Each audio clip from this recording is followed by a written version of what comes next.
Coverage you can count on.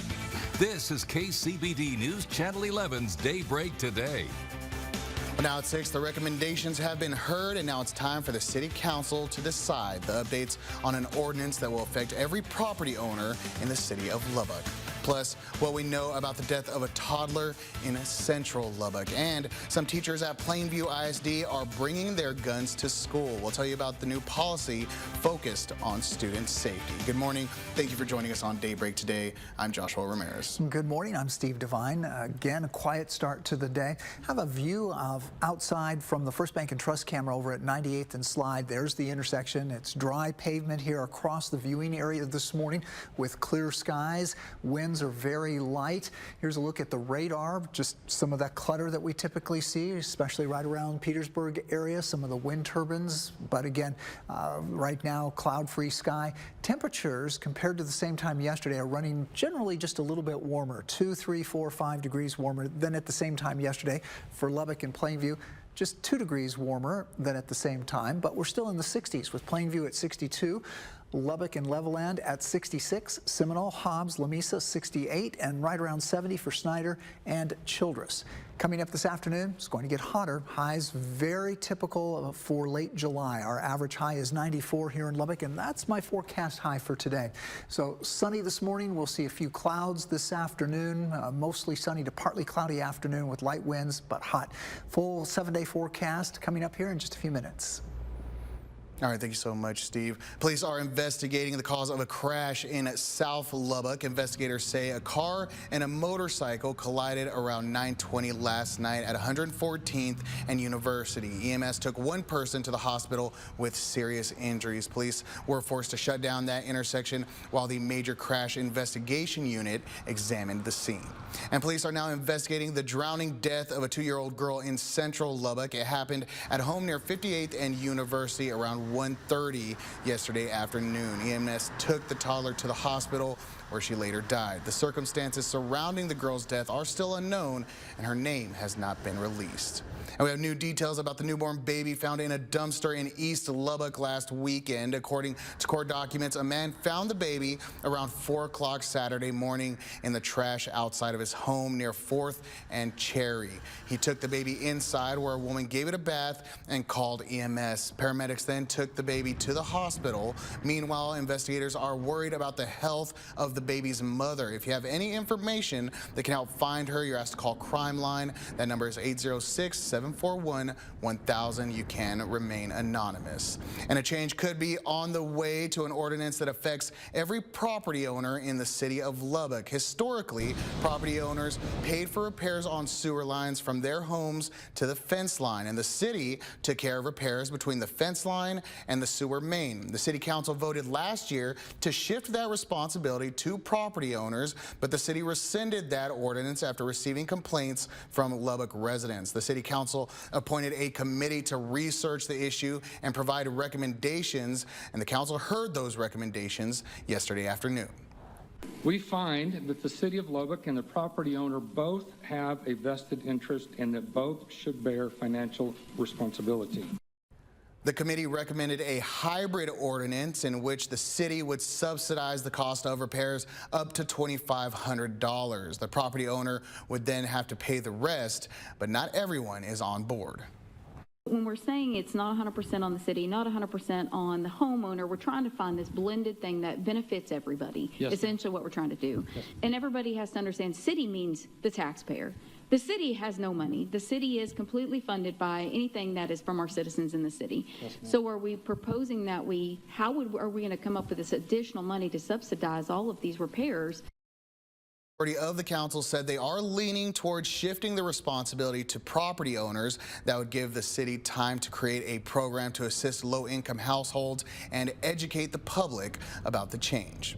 And the first Friday art trail in downtown Lubbock may look a little different next month. The city council voted yesterday to deny a portion of the hotel occupancy tax granted to the Louis Hopkins Underwood Center for the Arts, which manages the art trail. Councilman David Glasheen accused the art trail of using the money to fund LGBT events, including a drag show. Luca's executive directors say they are disappointed in the council's decision. They said the performances in question were held at another facility, which is separate from Luca. The loss of the grant will affect funding for security, free trolleys, and entertainers.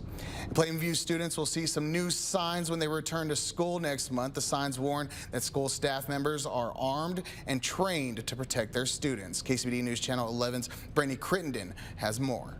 Hopefully that'll be a deterrent if somebody ever decides to say, you know what, I'm gonna go to the high school. No, you're not, because we got staff there. Before the school year begins, these signs will be outside the main entry points at all of the Plainview ISD campuses. While they're going up now, there have been armed staff members in the district since January. The reason being is just to let the community know that we do have a staff that's armed and trained, and I'm thankful that they've taken that challenge. Julio De La Garza is the chief for Plainview ISD's police department.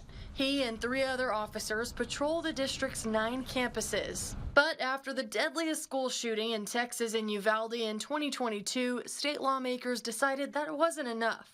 House Bill 3 now requires an armed security guard to be present on all campuses. But when the state doesn't provide the funding, it makes it very difficult. But with the support of our board and our superintendent, we've been able to manage and started the Guardian program to be able to comply and satisfy that House Bill 3. Several staff members, from teachers to administration, now carry firearms across the district. They have to get their license to carry, pass background tests, and be approved by the school board. De La Garza says they also go through extensive training like Stop the Bleed and CPR. They also learn de-escalation methods and school behaviors to look out for. You name it, there's additional training. That way, if we can be preventative and be able to provide resources or counseling to a student or before it becomes a major incident, why not?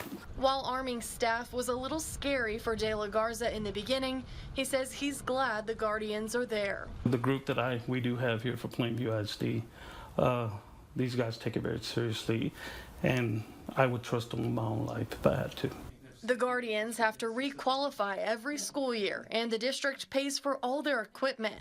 De La Garza hopes the state can pitch in some financial support to support the safety of their students. Brittany Crittenden, KCBD News Channel 11.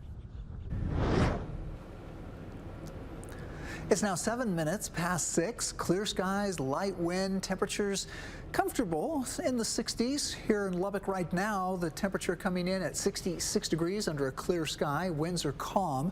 Dew points still on the high side, though they've come down a little bit. We still have that humidity in place. But yesterday at this time, our relative humidity was 93, 94%. Right now it's at 78%, so you'll see a change there. Plainview Airport currently coming in at 61 degrees with a clear sky. Winds too calm, and expecting again a day with light winds. Relative humidity there is at 83% right now. And over in Hobbs, New Mexico, we're also looking at a clear sky there. Camera in the background right there happens to be 98th here at the station rather than Hobbs, but we are looking at our winds continuing on the light side, so expecting them under 10 miles per hour. The direction somewhat variable.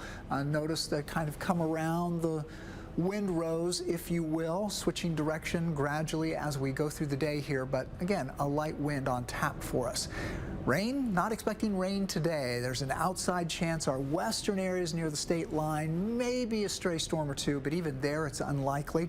Sunny this morning and then mostly sunny to partly cloudy this afternoon. We'll still get those clouds bubbling up in the afternoon. It may look like some rain, but not expecting it the way the pattern is developing, and that pattern supports a hotter afternoon. High yesterday 88, today 94 degrees, the average for this time of year. Low 90s out near the state line, mid 90s over the far eastern part of the viewing area, and this pattern is going to continue for the next several days and on into the weekend, final weekend of July. We'll take a look at that complete forecast here for the weekend in just a few minutes. All right, thank you, Steve. Still to come on Daybreak today, police are asking for the public's help in an arson investigation. Plus, to get the same treat twice in a year is always a charm. We'll have more details coming up after the break. You're watching Daybreak today. It's 6:09.